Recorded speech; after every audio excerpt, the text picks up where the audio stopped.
Praise the Lord. சங்கீதம் 3. தலைப்பு: தாவீது தன் குமாரன் அப்சலோமுக்கு தப்பி ஓடி போகையில் பாடின சங்கீதம். கர்த்தாவே, என் சத்துருக்கள் எவ்வளவாய் பெருகியிருக்கிறார்கள், எனக்கு விரோதமாய் எழும்புகிறவர்கள் அநேகர். தேவனிடத்தில் அவனுக்கு இரட்சிப்பு இல்லை என்று என் ஆத்துமாவை குறித்து சொல்லுகிறவர்கள் அநேகராய் இருக்கிறார்கள். ஆனாலும் கர்த்தாவே, நீர் என் கேடகமும் என் மகிமையும் என் தலையை உயர்த்துகிறவருமாயிருக்கிறீர். நான் கர்த்தரை நோக்கி சத்தமிட்டு கூப்பிட்டேன். அவர் தமது பரிசுத்த பர்வதத்தில் இருந்து எனக்கு செவி கொடுத்தார். நான் படுத்து நித்திரை செய்தேன், விழித்து கொண்டேன். கர்த்தர் என்னை தாங்குகிறார். எனக்கு விரோதமாக சுற்றிலும் படையெடுத்து வருகிற 10,000 பேருக்கும் நான் பயப்படேன். கர்த்தாவே, எழுந்தருளும்.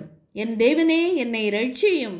நீர் என் பகைஞர் எல்லாரையும் தாடையிலே அடித்து துன்மார்க்கருடைய பற்களை தகர்த்து போட்டீர். இரட்சிப்பு கர்த்தருடையது. தேவரீருடைய ஆசீர்வாதம் உம்முடைய ஜனத்தின் மேல் இருப்பதாக. சங்கீதம் 3 பற்றி. சங்கீதம் 3 தாவீது தன் மகனாகிய அப்சலோமுக்கு பயந்து ஓடிய சூழலில் ஏறெடுக்கப்பட்ட ஒரு ஜெபமாகும். எதிரிகளும் சத்துருக்களும் பெருகிய நிலையில் தேவன் இவனை மீட்க மாட்டார் என்று கேலி கிண்டல் செய்தபோது, தேவன் எனக்கு கேடகமாகவும் மகிமையாகவும் என் தலையை உயர்த்துபவராகவும் இருக்கிறார் என்ற உறுதியான விசுவாசத்தை இது காண்பிக்கிறது.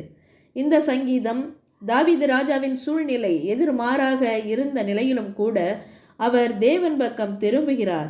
தேவன் தன்னை சுற்றிலும் கேடகமாகவும் தன் மகிமையாகவும் தன் தலையை நிமிரச் செய்கிறவராகவும் இருக்கிறார் என்று உறுதியாக நம்புகிறார்.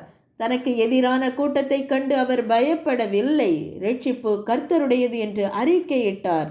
தேவனுடைய ஆசீர்வாதம் அவருடைய ஜனங்களுக்கு கிடைக்க வேண்டும் என்று வேண்டுகிறார்.